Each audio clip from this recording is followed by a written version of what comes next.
What do you love about physio? Yeah, just, well, one, just I suppose, trying to come into this without making myself sound like a complete idiot, but I suppose just kind of it's a different way of thinking about things. And I also, yeah, I think I meant, because I had like some chiropractic treatment on my back last year as well, and it was quite interesting, like how releasing muscles that felt quite a long way away from where it hurt helped a lot. So that had already kind of in my head was a bit like, oh, that's interesting, I didn't know that, sort of thing. Because, as you know, with animals, we don't know, you don't know, you can't ask them, and so often, less so with Donna's beautiful clinic, which is completely set up that every animal is nice and chilled. But obviously in a veterinary setting is very difficult, very different. So it's quite common that all their muscles are tense because they don't want to be there. So that's sort of fair enough. But anyway, it kind of opened up a sort of bit of a channel. And then sort of going again with a lot of the sort of stuff that you said, it's very interesting about things like how the source of pain is the joint, but actually the fact that we've got those muscles tightening and these ones not working is making it worse.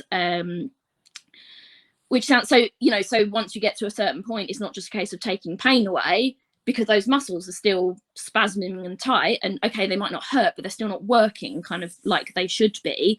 So I suppose it's just kind of the other way of looking at it, because, and I think as vets, we've all had these cases where you have, particularly the classic arthritic dog who's very, very stoic and has never ever shown a problem, and by the time you see them, they can barely move because it's so gradual. Maybe the owners haven't particularly noticed, or they've chalked it up to aging, that kind of thing. And it takes, it takes a long time, and previously a lot of drug trials and things like this to get them on, to get them on straight and narrow. So it's been a real kind of revelation in terms of, we can control the pain here. Great, that's done, but that's not the end of it. Where I think I and a lot of, well, I can only speak for myself, but I certainly in the past was maybe a bit guilty of, and maybe I'd say, oh yeah, you benefit from physio or hydro, but not really follow it up. But now I can almost, it's so nice to be able to say, look, feel this muscle compared to this muscle. Isn't this one, it feels so much tougher, and if we just do some massages, and then I'll sit there and massage it while we're having a conversation about, pain meds or whatever else is going on. And then it'll be like, look, have a feel now. This is just 5 minutes of, and it's like, oh, that's really relaxing. You literally can. And it's sort of, it almost feels powerful, because you're empowering people to, this is something that will really help and you can do. And it doesn't require a lot. It requires feeling, getting to know your dog and feeling what's normal so that you can feel what's abnormal, getting to read their signs that they're uncomfortable, don't push them too far, all that kind of, and it's really good, and it's really